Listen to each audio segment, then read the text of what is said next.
Hi viewers, welcome to our channel. ప్రస్తుతం మనతో పాటు భరద్వాజ్ గారు సీనియర్ జర్నలిస్ట్ ఉన్నారు. వారితో ఒకసారి మాట్లాడదాం. నమస్కారం సార్. నమస్తే.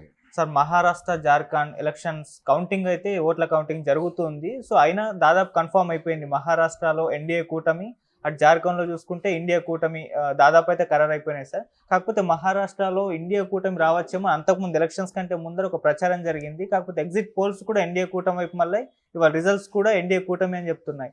సో ఏం అంశాలు ఇందులో అందుబాటులోకి వచ్చాయి, మీరేం చెప్తారు సార్ ఈ ఫలితాల పైన? అంటే మహారాష్ట్ర ఓటరు భిన్నమైనటువంటి పరిపాలనను కోరుకోలేదు అనేది అర్థమవుతుంది క్లియర్గా. ఓకే. ఇండియా కూటమి పర్టికులర్గా శరద్ పవార్ మ్యాజిక్ వర్కౌట్ అవ్వలేదు అక్కడ.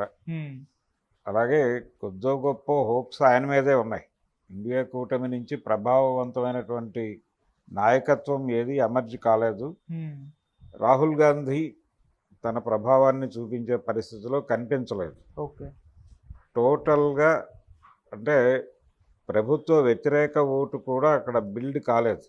పార్లమెంట్ ఎలక్షన్ తర్వాత కేంద్ర ప్రభుత్వం మీద వ్యతిరేకత ఏదైనా వస్తుందేమో అనుకున్నారు, కానీ కాన్షియస్గా గమనిస్తే గడిచిన 6 నెలలుగా కేంద్ర ప్రభుత్వ పరిపాలనలో ప్రజల్ని ఇబ్బంది పెట్టేటువంటి ఏ అంశము దొరలలేదు. చాలా కాన్షియస్గా ఉన్నారు.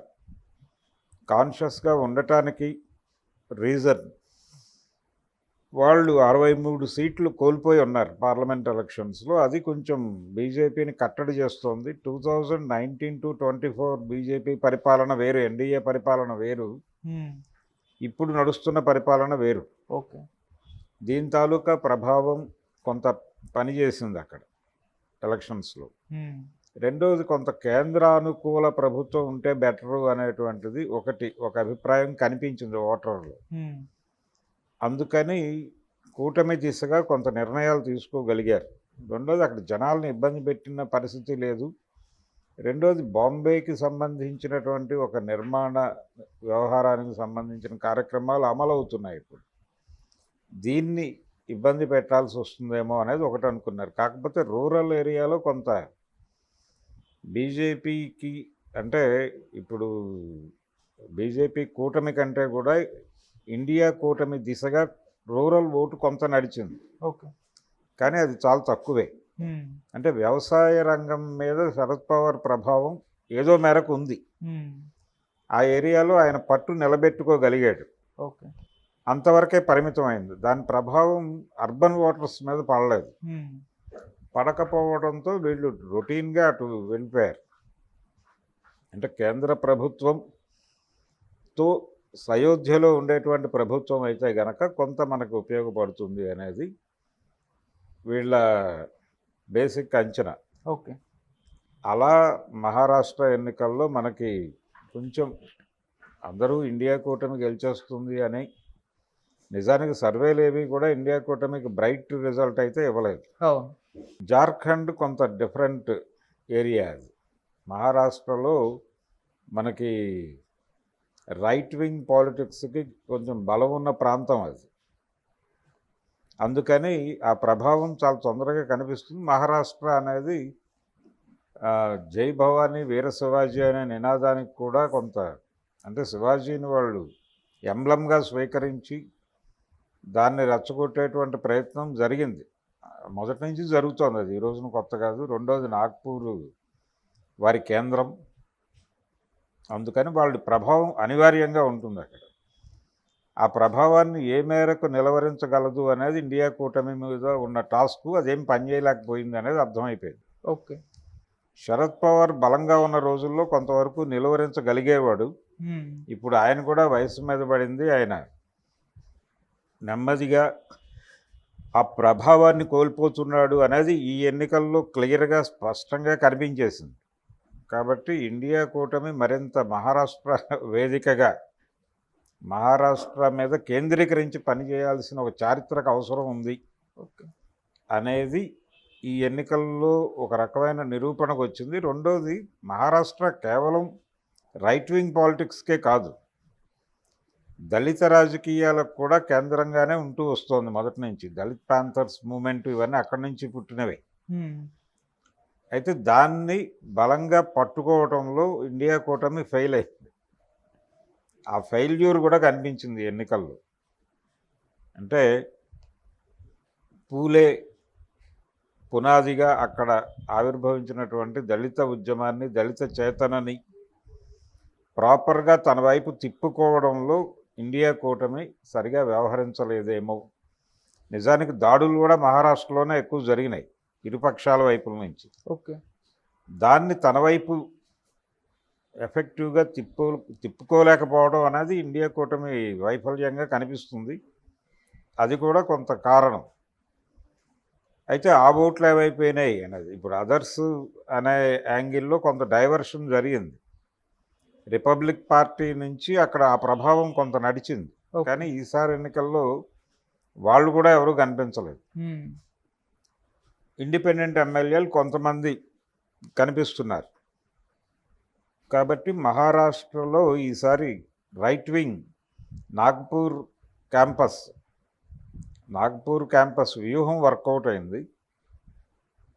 ఇండియా కూటమి తన ప్రభావాన్ని చూపించుకోలేకపోయింది. దానికి కొంత రీజన్ ఇండియా కూటమి ఆలోచనల్లో ఎక్కడో సంకరం జరిగినట్టుగా అనిపిస్తుంది. అంటే సంకరము అంటే ఇన్ ది సెన్స్ కొంత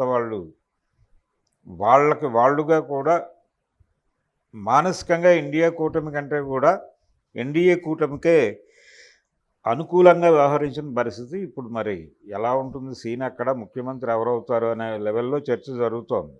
అంటే తిరిగి శివ సైనికులకే అప్పచెబుతారా, లేకపోతే బీజేపీ లీడ్ తీసుకుంటుందా? అప్పటి డెప్యూటీ సీఎం ఇప్పుడు సీఎం అవుతాడా? సీఎం అవుతాడు అనేదే చెప్తోంది. అంటే బీజేపీ గతంలో కంటే ఎక్కువ సీట్లు సంపాదించుకుంది. 2019 ఎన్నికల కంటే కూడా ఎక్కువ సీట్లు తెచ్చుకోగలిగింది. అలాగే శివసేన కూడా పెరిగింది. రెండూ పెరిగినాయి. ఈ మేరకు అక్కడ తగ్గింది. ఓకే. ఈ పెరుగుదల అనేది బీజేపీకి ఎక్కువ జరిగింది కంపారిటివ్లీ. అందుకని వాళ్ళు లీడ్ రోల్లోకి వచ్చారు. ఆ లీడ్ రోల్లో ప్రస్తుతం వాళ్ళ అభ్యర్థిని ముఖ్యమంత్రిని ఆల్మోస్ట్ కన్ఫర్మేషన్ అంటున్నారు. ఎక్కడి వరకు జరుగుతుంది అనేది చూడాలి. ఇప్పుడు అతని పేరేమిటి, ఫడ్నవీసే ఉన్నాడు. అతనికే ముఖ్యమంత్రి పదవి ఇచ్చేటువంటి ఛాన్స్ ఉంది అనేది వినిపిస్తోంది. అతనికి ఇస్తే ఇవ్వటం పట్ల వాళ్ళకు కొంత ఇబ్బంది ఉంది, కానీ ఒప్పుకోక తప్పని పరిస్థితి అయితే ఉంది. ఓకే. కాబట్టి ఒప్పేసుకుంటారనేది అనుకుందాం. ఇప్పుడు ఫడ్నవీస్ నెక్స్ట్ సీఎంగా రేపో ఎల్లుండో ప్రకటన వెలువడుతుంది అనే పరిస్థితి అయితే ఉంది. ఓకే సార్, మహా ఎన్నికల పైన పవర్ స్టార్ పవన్ కళ్యాణ్ గారి ప్రభావం కూడా ఉంది అని అంటున్నారు. ఎందుకంటే ఆయన ఇండియా తరపు నుంచి ప్రచారం చేశారు. ఆయన ప్రచారం చేసిన ప్రాంతాల్లో బీజేపీ హవా కూడా కంటిన్యూ చేస్తుంది. సో ఆయన ప్రభావం ఎంతవరకు ఉంది సార్, మీరేం చెప్తారు? అంటే తెలుగు ఓటర్ల ప్రభావం ఉన్న ప్రాంతాల్లో పవన్ కళ్యాణ్ని వాడారు. నాగ్పూర్లో చాలా స్పష్టంగా తెలుగు జనాభా, తెలుగు ఓటర్స్ ఉన్నారు. అలాగే తెలంగాణ అంటే నిజాం స్టేట్ నుంచి మహారాష్ట్రలో కలిసినటువంటి ప్రాంతాలలో ఇప్పుడు హృద్గిర్ ఇలాంటి వాటి ఏరియాల్లో కూడా వీళ్ళ ప్రభావం ఉంది, తెలుగు ఓటర్ల ప్రభావం ఉంది. అందుకని ఈ ప్రాంతాలన్నిట్లోనూ పవన్ కళ్యాణ్ని బాగానే తిప్పారు, కొంత నడిచింది. అయితే పవన్ కళ్యాణ్ ప్రభావం మాత్రమే అని చెప్పలేము. పవన్ కళ్యాణ్ కూడా ఉపయోగపడ్డాడు వాళ్ళకి, అంటే కమ్యూనికేట్ చేయటానికి ఉపయోగపడ్డాడు. కానీ ఒరిజినల్గానే అక్కడ వేవ్, ఎన్డీఏ అనుకూల వేవ్ ఉంది అక్కడ. ఆ వేవ్ ఉండటం వలన పవన్ కళ్యాణ్ కొంత ఎన్హాన్స్ చేయగలిగాడు. దానికి అతనికి ఉపయోగపడింది. ఇప్పుడు తను పాన్ ఇండియా మార్కెట్లోకి ఎంటర్ కాలేకపోయాను అనేటువంటి ఒక బాధ తరచూ వ్యక్తం చేశాడు ఆయన ఎన్నికల ప్రచారంలో. ఏది, ఏపీ అసెంబ్లీ ఎలక్షన్ సందర్భంగా నాకంటే పెద్ద హీరోలు ఉన్నారు, ఎన్టీఆర్, ప్రభాసు, తర్వాత అల్లు అర్జున్, రామ్ చరణ్ అనేవాడు ఆయన. అంటే వాళ్ళందరూ కూడా పాన్ ఇండియా మార్కెట్లో అద్భుతమైన విజయాలు సాధించారనేది ఆయన ఇంటెన్షన్. ఇప్పుడు మహారాష్ట్ర ఎన్నికలు, తెలుగు రాజకీయాల నేపథ్యంలో చూస్తే మహారాష్ట్ర గెలుపులో పవన్ కళ్యాణ్ షేర్ ఉంది అనటంలో ఈయన పాన్ ఇండియా పొలిటీషియన్గా మారినటువంటి పరిస్థితి కనిపిస్తుంది. ఓకే. అంటే పాన్ ఇండియా సినిమాలు చేయలేకపోయాడు కానీ పాన్ ఇండియా పాలిటిక్స్ చేయగలిగాడు ఈయన అనేది అర్థమవుతుంది. రెండోది మొదటి నుంచి కూడా ఆయన జాతీయ రాజకీయాలతో పర్టికులర్గా బీజేపీకి దగ్గరగానే వ్యవహరించాడు ఆయన. ఆయన పార్టీ పెట్టిన తర్వాత మొదటిసారి ఆయన మీట్ అయినటువంటి జాతీయ నాయకుడు కూడా మోడీ గారే. ఆ తర్వాత ఆయన మొదటి అసెంబ్లీ ఎలక్షన్స్ ఏపీ 2014లో ఆయన బీజేపీకి కొమ్ము కాశాడు. 19 ఎలక్షన్స్లో కొంచెం లెఫ్ట్కి తిరిగాడు కానీ మళ్ళీ రైట్కే వచ్చాడు. ఓకే. ఆ లెఫ్ట్కి తిరిగినప్పుడు కూడా ఆయన రైట్ అభిప్రాయాలు ఏమీ మార్చుకోవాలి. యాజ్ ఇట్ ఈస్గానే ఉన్నాడు, ఏమీ పెద్ద తేడాలు ఏం లేవు ఆయనలో. ఆయన బేసికల్గానే రైట్ మనిషి. సో ఇప్పుడు ఆ రైట్ పాలిటిక్స్ మీదుగా రైట్ పాలిటిక్స్ రైజ్ ఇది. ఆ రైజ్లో తను కూడా ఎమర్జ్ అయ్యాడు. ఇప్పుడు pan India politician Pawan Kalyan అనేది మహారాష్ట్ర ఎన్నికలు ప్రూవ్ చేసింది. Okay sir. ఇప్పుడు ఈ ప్రభావంతో ఆయన్ని సౌత్లో కూడా బాగానే వాడతారు. రేపు తమిళనాడు ఎలక్షన్స్లో ఆయన మీద చాలా హోప్స్ ఉన్నాయి బీజేపీకి. దీంతోపాటు తెలుగువారి ప్రభావం ఉన్నటువంటి ప్రతి రాష్ట్ర ఎన్నికలలోనూ పవన్ కళ్యాణ్ని వాడేటువంటి అవకాశం అయితే బలంగా కనిపిస్తోంది. చూడాలి ఏం జరుగుతుంది.